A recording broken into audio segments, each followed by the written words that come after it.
राधे कृष्णा राधे कृष्णा। चलिए आज हम आपको राधे कृष्णा आज हम आपको माघ मास महात्म का पहला अध्याय सुना रहे हैं। आप सभी अध्यायों को जरूर सुनिए। इस माह में इन अध्यायों का सुनना बहुत ही पुण्यदायी माना जाता है।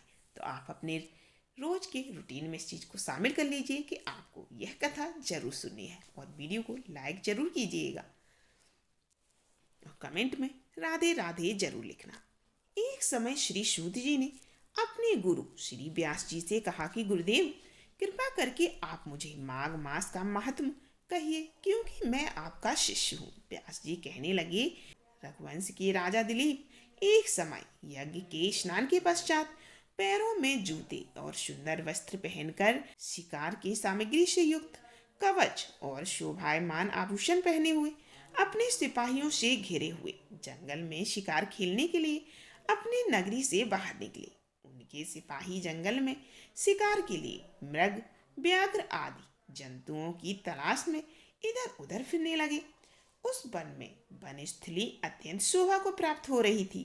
कहीं कहीं मृगों के झुंड फिरते थे, कहीं गीदड़ अपना भयंकर शब्द कर रहे थे, कहीं गैंडों का समूह हाथियों के समान फिर रहा था, कहीं वृक्षों के कोटरों में बैठे हुए उल्लू भयानक शब्द कह रहे थे, कहीं सिंहों के पदचिन्हों के साथ घायल मृगों के रक्त से भूमि लाल हो रही थी, कहीं दूध से भरी थनों वाली सुंदर भैंसें फिर रही थी, कहीं पर सुगंधित पुष्प हरी भरी लताएं वन की शोभा को बढ़ा रही थी, कहीं बड़े बड़े पेड़ खड़े थे तो कहीं पर उन पेड़ों पर बड़े बड़े अजगर और उनकी केंचुलियां भी पड़ी हुई थी।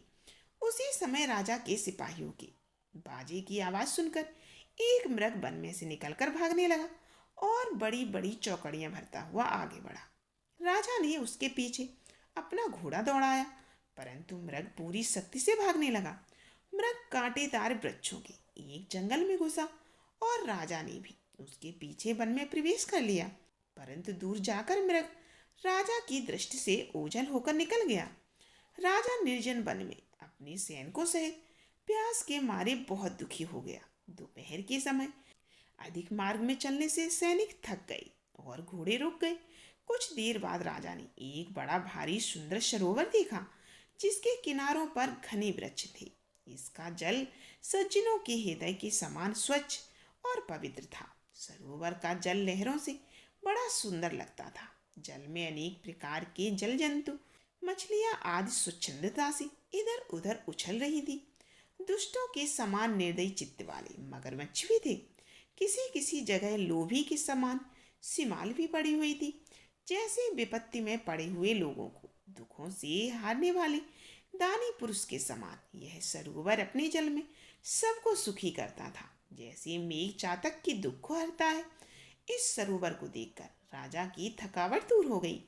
रात्रि को राजा ने वहीं विश्राम किया और सैनिक पहरा देने लगे और चारों तरफ फैल गए।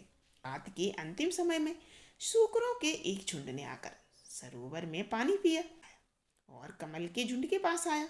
तब शिकारियों ने सावधान होकर सूकरों पर आक्रमण कर दिया और उनको मारकर पृथ्वी पर गिरा दिया। उस समय जब शिकारी कोलाहल करते हुए बड़ी प्रसन्नता के साथ राजा के पास गए और राजा प्रभात हुआ देखकर उनके साथ ही अपनी नगरी की तरफ चल पड़ा, जिसका शरीर तपस्या और नियमों के कारण बिल्कुल सूख गया था, जो मृगछाला और बलकल पहने हुए था और नख, रोम तथा केश धारण किए हुए थे। राजा ने ऐसे घोर तपस्वी को देखकर बड़े आश्चर्य से उन्हें प्रणाम किया और हाथ जोड़कर खड़ा हो गया। तपस्वी ने राजा से कहा कि हे राजन, इस पुण्य शुभ माघ में इस सरोवर को छोड़कर तुम यहाँ से क्यों जाने की इच्छा करते हो? तब राजा कहने लगी कि महात्मन, माघ मास के स्नान के फल को मैं नहीं जानता, कृपा करके आप उसे विस्तार करके मुझे बताइए। ये था माघ मास महात्म का प्रथम अध्याय। आगे की कहानी में ऋषि जी ने क्या बताया राजा को, जरूर सुनिएगा इस कहानी को आगे। और वीडियो को लाइक कमेंट जरूर कीजिए और ज़्यादा से ज़्यादा शेयर कीजिए, जिससे कि भक्ति भावपूर्ण से और भी लोग इस वीडियो को देख सके।